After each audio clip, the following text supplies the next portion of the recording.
Mathematical and computational thinking का आज MCQs का तीसरा लेक्चर होगा और आज के लेक्चर में भी हम लोग बहुत ही इंपॉर्टेंट क्वेश्चन देखेंगे जो आपका सिलेबस में है। और आप उम्मीद करता हूं कि आप सारे वीडियोस को देख रहे होंगे और सारे एमसीक्यूज़ को आप याद भी कर रहे होंगे। बेहतर आपको यही होगा कि आप एक अलग से कॉपी में नोट डाउन कर लें सारे, और एग्ज़ाम तक, जब तक एग्ज़ाम नहीं होता है, खूब पढ़ें ताकि एमसीक्यूज़ जो है आपका जो है बिल्कुल क्लियर हो जाए। तो आज के लिए आपका जो टॉपिक है वो मैं दिखाता हूँ किस टॉपिक पे आज बनेगा। इसको मैं नीचे करता हूँ। यस, पहला क्वेश्चन देखिए।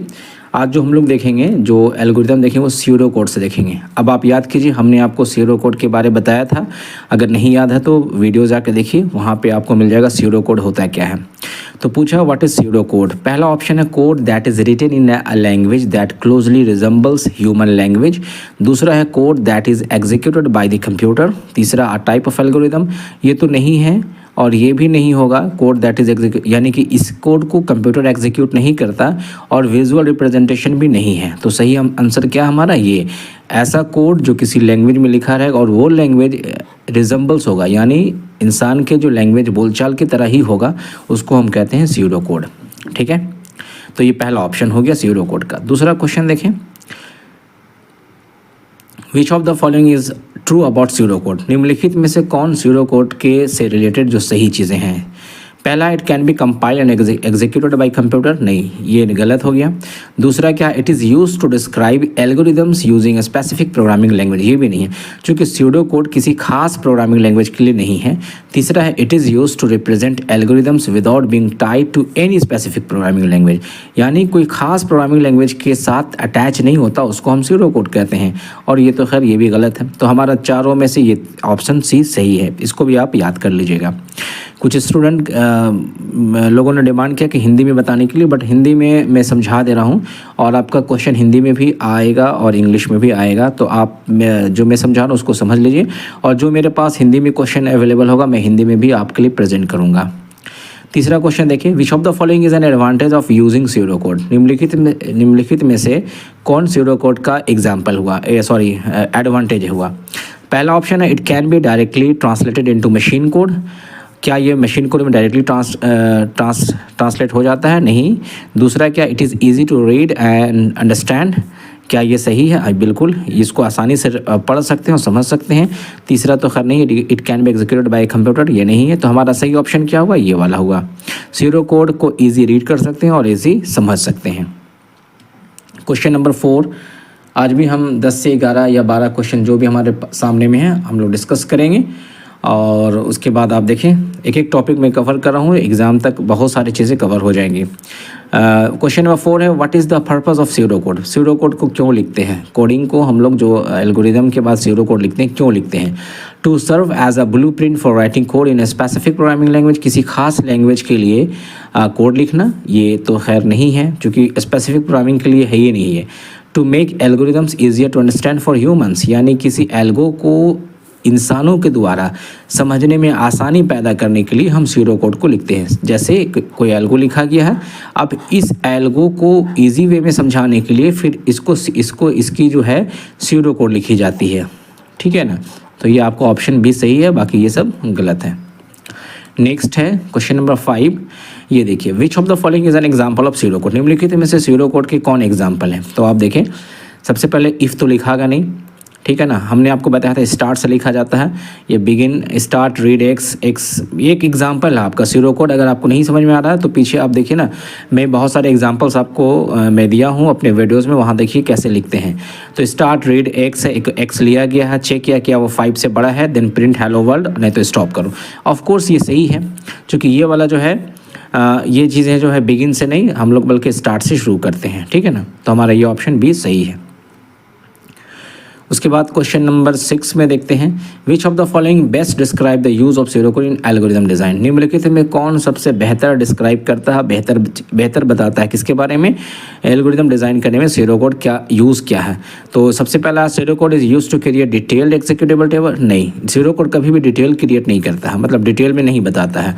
Pseudo code is use to communicate the logic of an algorithm without getting bogged down in syntax, यानी बहुत ज़्यादा सिंटैक्स यूज़ नहीं किया जाता, लेकिन ये लॉजिक बताता है है किसी एल्गोरिथम के बारे में, तो ये ऑप्शन बिल्कुल सही है।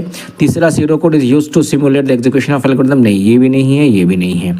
तो आप एक बार ऑप्शंस को भी देख लेंगे तो आपको कुछ हद तक याद हो जाएगा, और अगर आप समझ जाते हैं तो बेहतर है आपके लिए। अगर आपने पहले भी पढ़ा सीरो कोड के बारे में क्या है तो आप उसको जो है समझिएगा। और अगर आपको सीरो कोड रियल में नहीं आता तो कमेंट बॉक्स में कीजिए, मैं आपको कुछ और भी वीडियोस आपको दूंगा ताकि आप सीरो कोड बहुत ईजी वे में समझ जाएंगे, ठीक है ना। उसके बाद देखें, which of the following is not a benefit for using pseudo code. Pseudo code का कौन निम्नलिखित में कौन बेनिफिट नहीं है, ठीक है। It allows for easy translate into specific programming language, it can be used to plan and design algorithm before coding, it helps in understanding and reviewing algorithms, it provides a visual representation। नहीं, visual representation नहीं किया जाता है, तो ये option यही सही होगा। सीरो कोड से हम किसी चीज़ को विजुअली रिप्रेजेंट नहीं करते हैं। ऑप्शन 7 क्वेश्चन नंबर 7 का ऑप्शन डी सही हुआ, ठीक है ना। अब देखते हैं question number 8, which of the following statement about pseudo code is false. निम्नलिखित में सीरो कोड से रिलेटेड कौन सा चीज़ फॉल्स है, तो पढ़िए। Pseudo code is a formal programming language. उसके बाद क्या है, pseudo code is use to represent algorithm, pseudo code is not tied to any specific programming language, pseudo code is use to make algorithm easy to understand. क्या बोल रहा है, which of the following statement about pseudo code is false, कौन इसमें गलत है। So pseudo code is a formal programming language, यही है, मतलब ये सही होगा क्योंकि फॉर्मल प्रोग्रामिंग लैंग्वेज तो है नहीं। बाकी सब सारे काम करता है सीरो कोड, लेकिन ये नहीं करता, तो ऑप्शन यही सही है चूँकि इसमें पूछ रहा फॉल्स कौन सा है। 8 हो गया। क्वेश्चन नंबर 9 देखिए, what is the primary strategy of the divide and conquer approach. यानी एक ये हमने आपको बताया था डिवाइड एंड कॉन्क्वेयर अप्रोच। आप सिलेबस में देखेंगे तो आपका सिलेबस में ये दिया हुआ डिवाइड एंड कॉन्क्वेयर मेथड क्या होता है, इसकी प्राइमरी स्ट्रैटेजीज क्या होती है, मेन इसका जो है प्राइमरी फोकस किस पे होता है। तो देखें आप सबसे पहले ऑप्शन पे देखें यहाँ पे, to solve a complex problem by breaking it down into smaller more manageable sub programs. Answer तो यही सही है। बाकी देख लें, to analyse a problem using mathematical function, ये गलत है। टू क्रिएट, अब ये गलत कैसे हो रहा है, चूँकि डिवाइड एंड कॉन्कर मेथड का मतलब होता है किसी भी प्रॉब्लम को पहले क्या किया गया, डिवाइड किया गया, उसके बाद क्या किया गया, उसको फिर कॉन्क्वायर किया गया, यानी उसको फिर वो चीज़ अचीव कर लिया गया।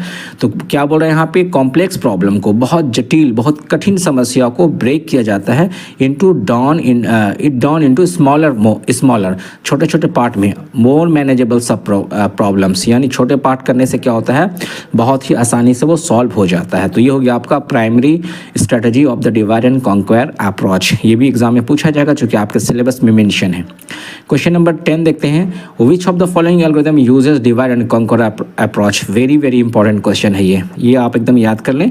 निम्नलिखित में कौन सा डिवाइड एंड कॉन्क्वायर मेथड है, तो बबल सॉर्ट नहीं है, इंसर्शन सॉर्ट नहीं है, सिलेक्शन सॉर्ट नहीं है, मर्ज सॉर्ट। मर्ज सॉर्ट क्या होता है, अगर आपको नहीं मालूम तो मैं आपको बताऊंगा, अगर आप इंटरेस्टेड हो तो कमेंट बॉक्स में ज़रूर करना।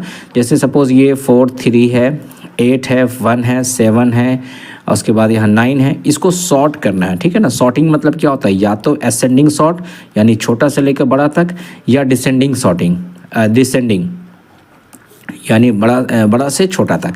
तो इसको करने के लिए मर्ज सॉर्ट में होता है क्या है ना, सबको दो पार्ट में इस तरीके से बांटा जाता है, फिर इसको ब्रेक किया जाता है, फाइनली एक एक एलिमेंट को अलग अलग ब्रेक कर दिया जाता है इस तरीके से, ठीक है।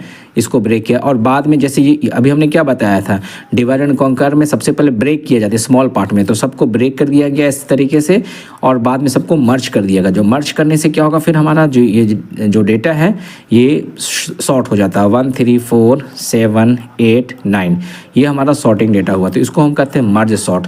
तो डिवाइड एंड कॉन्क्वायर का जो एग्जांपल है मर्ज सॉर्ट है, ठीक है, याद रखिएगा आप। उसके बाद क्वेश्चन नंबर 11 डिवाइड एंड कॉन्क्वायर से रिलेटेड है। What is the first step, यानी पहला स्टेप क्या होता है डिवाइड एंड कॉन्क्वायर में। अब आपने 2 क्वेश्चन ऊपर कर लिया तो तीसरा क्वेश्चन भी समझ में आ जाएगा। ऑप्शन देखिए, combine the solution to the sub problems, ये तो है लेकिन ये पहला स्टेप नहीं है, ये है बट पहला स्टेप नहीं है। पहला स्टेप क्या है, break the problem down into smaller sub problems, ये सही है। यानी डिवाइड एंड कॉन्कर में सबसे पहले क्या करते हैं, जो भी चीज़ें उसको हम छोटे छोटे सब प्रॉब्लम्स में उसको डिवाइड कर देते हैं, फाइनली उसको हम जो क्या करते हैं कंबाइन करते हैं, लास्ट में क्या करते हैं कंबाइन करते हैं। लेकिन पहला स्टेप क्या बोल रहा है, डिवाइड किया जाता है। तो ये क्वेश्चन नंबर 11 हो और क्वेश्चन है तो देखते हैं, नहीं आज के लिए बस 11 ही क्वेश्चन था।